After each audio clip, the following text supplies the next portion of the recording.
Hey guys, welcome back to my channel. If you're new here, my name's Zoe and I'm so glad that you found my little corner of the internet where I love to talk about books. So today is February 2nd. Somehow, someone please explain to me how January is already over. I feel like the month was really short yet really long at the same time. Yeah, I just don't get how we're in February already, but we are. So that means it's time for my January wrap up. So if you saw my video a few weeks ago, I did a January TBR video. And I'm not typically the best at sticking to TBRs, but I feel like I did a pretty good job because there were 10 books in that video and I read 6 of them. So I would say that's pretty good for me considering how much of a mood reader I am. So I'm pretty happy with that. I ended up reading a total of 9 books in January. According to Storygraph, I read 4,002 pages in January, which is a really good number, but obviously it's slightly off because there's acknowledgements and sneak peeks into other books that you don't really read at the end of each book. So either way, I read about 4,000 pages and I'm really excited just to talk about all 9 books that I read. I feel like I had a really good reading month. Most of what I read were 4 or 5 stars, so I'm really happy about it. And I just want to tell you about all the books that I read. So let's talk about them. So the first book that I read in January, I read it in the first couple days and it's one that I will not be shutting up about for a long time. It's Before We Were Strangers by Renee Carlino. This book was so good. It's literally so special to me. It has not left my mind for the past almost 30 days now. I just loved everything about it. I loved Matt and Grace and their relationship. It made me cry. It made me smile. I laughed a bit. I loved the back and forth timeline showing the past and the present. I really connected to the past timelines, and I just really loved reading their story. I really enjoyed the fact that it was set in New York City because I'm a big fan of New York. And yeah, there's really nothing about this book that I didn't just absolutely love. And it was hands down a 5 stars. One of my favorite romance books that I've read, possibly ever, but at least in a very long time. The next book I read, I don't have a physical copy of because it was a library book, but I read The First to Die at the End by Adam Silvera. This was a very long book. It was almost 600 pages, which had me a little nervous because I wasn't even sure if I wanted to read it. And that's a very big number for a book that you're not going to enjoy. So I was very hesitant because I did not love They Both Die at the End when I read it last year. But this was quite the opposite of that experience. This book was everything that I wanted They Both Die at the End to be. It was just so good. It follows Orion and Valentino, who are 2 teenagers. They meet in Times Square on the night that Deathcast begins. It's the first night that it's ever happened, and one of them gets a call from Deathcast, and you don't find out who until a little bit into the story, but it's basically about them spending 24 hours together before the other one dies, and it was a really beautiful story. There was a lot of suspense and you were just rooting for the characters the whole time. And honestly, I just loved it so much. I'm so happy that I read it. It was such a great experience and it was really special because I feel like it teaches you a lot of life lessons about living in the moment and just, making the most of every day that you have. So this was another 5 stars and probably my favorite book I read this month. If not Before We Were Strangers, they're kind of tied, but I just really, really loved it. Also, if you've read They Both Die at the End, there are Mateo and Rufus cameos in this book, so that was really cute. The next book I read was A History of Wild Places by Shea Earnshaw. I've had this book for over a year and I've put it off for a long time because I wasn't really sure what to expect of it. I haven't really heard many people talk about it, but it sounded really interesting. So I picked it up because I'm trying to read as much of my physical TBR this year as I can, and I'm so happy that I did. Let me tell you. This book, it's kind of a lot. It's about this little community in the middle of the woods called Pastoral, and this woman goes missing there. So this man, Travis, goes to find her and he also goes missing. Then you fast forward a few years and you are just in the community of Pastoral. You kind of just read about all the people who live there and they can't leave the community because there is this deathly disease if they leave. So they're stuck inside the borders. But then one day, one of them decides to leave the border little by little. He takes a couple steps every day and all these different things go down. I don't really want to talk about them because I feel like it's so many twists and turns that it could easily spoil a bunch of stuff.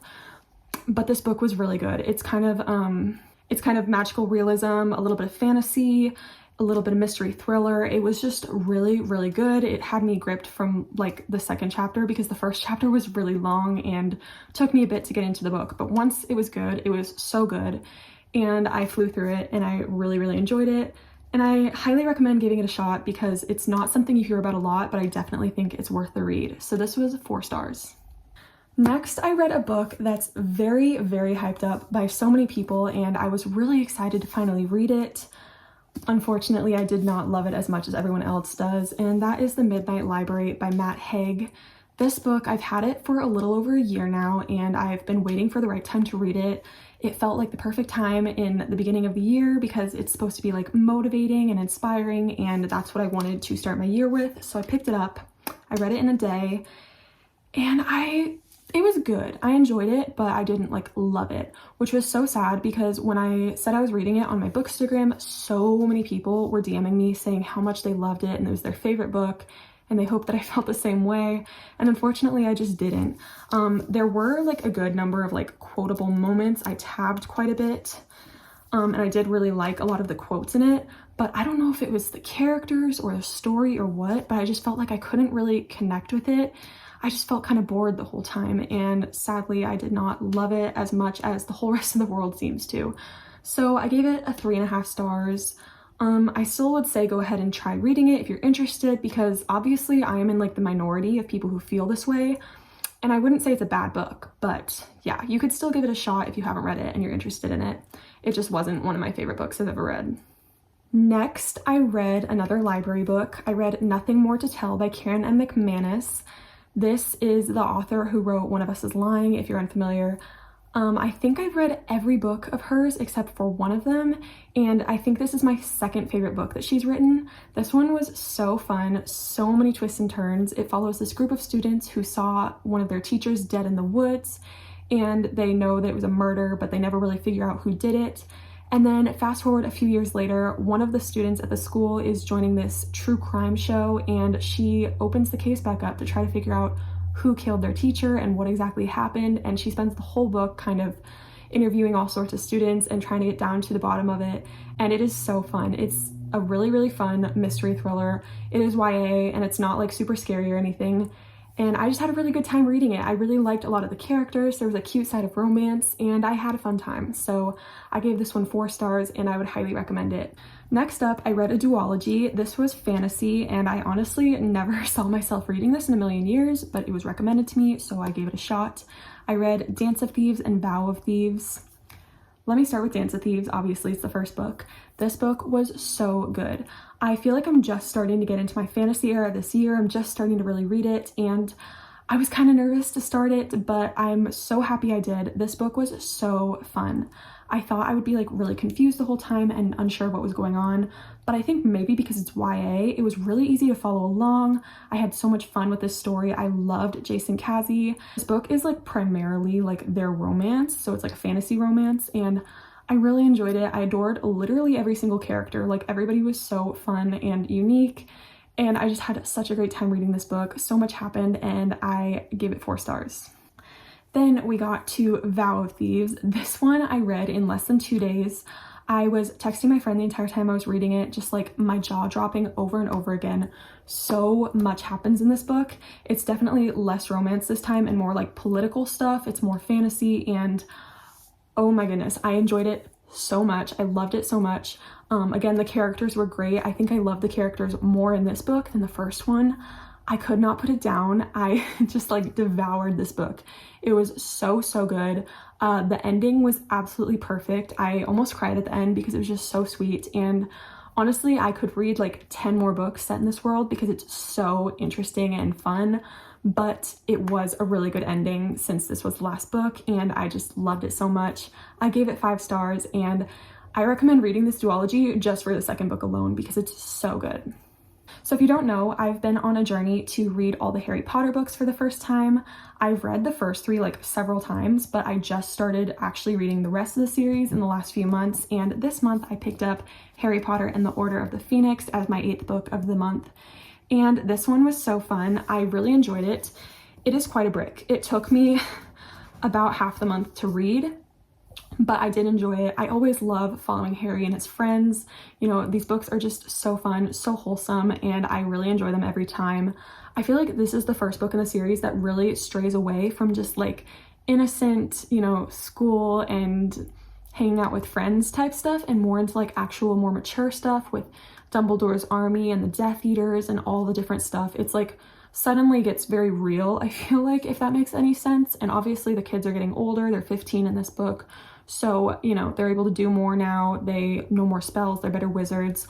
But yeah, I really enjoyed this one. I feel like at times I was like a little like not bored, but just wishing that I could get through it because it was so long. And I feel like Harry complained a lot in this one. He just was like always saying something was wrong or annoyed with somebody, I don't know. But I did really enjoy it. I don't even know if I'm making sense, but this was really fun for me. I gave it 4.5 stars. I still really enjoyed it. It was not my favorite one that I've read so far, but it was good nonetheless because it's Harry Potter, so. And then the last book that I read in January was Friends, Lovers, and the Big Terrible Thing by Matthew Perry. I've wanted to read this book since it came out because I am a big Matthew Perry fan. I love some of his movies like Fools Rush In, and I've always really loved Friends. I grew up just like watching it over and over. It's like very much a comfort show for me, and Chandler is like one of my favorite characters on the show. I've always loved him so much, so I was really interested in learning more about Matthew Perry's life. I knew that he had a hard life, but I guess I didn't know like to what extent all the drugs and drinking and everything really took over. This was like really insightful into learning more about him and how hard his life has been and how he came to be an actor. I loved hearing all like the behind the scenes stuff about Friends and his movies and everything. That was really fun. The only like issue that I had with it, there were two things. One, he talks about women in like a really misogynistic way. I was not a fan of how he talked about the women in this book.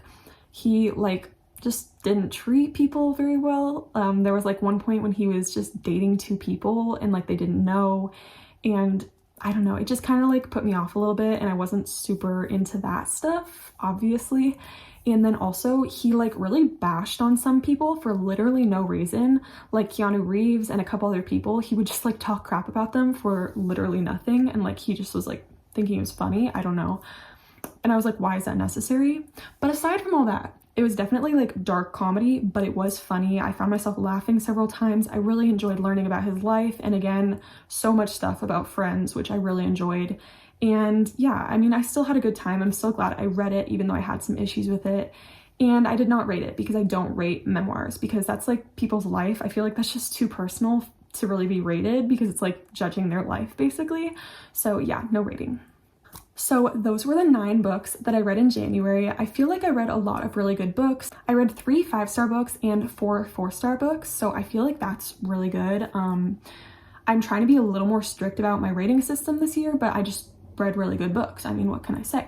So I'm really happy with what I read. I'm hoping for just as good of a reading month in February, if not better. And yeah, if you've read any of these books, I would love to hear your thoughts on them, or if you read anything really good in January. I'm always looking for more recommendations. If you want to talk about any of these, feel free to comment below or connect with me on my Instagram, where I'm always trying to make new friends and talk to people about books. So that was the video. I hope you enjoyed it, and I will see you in the next one.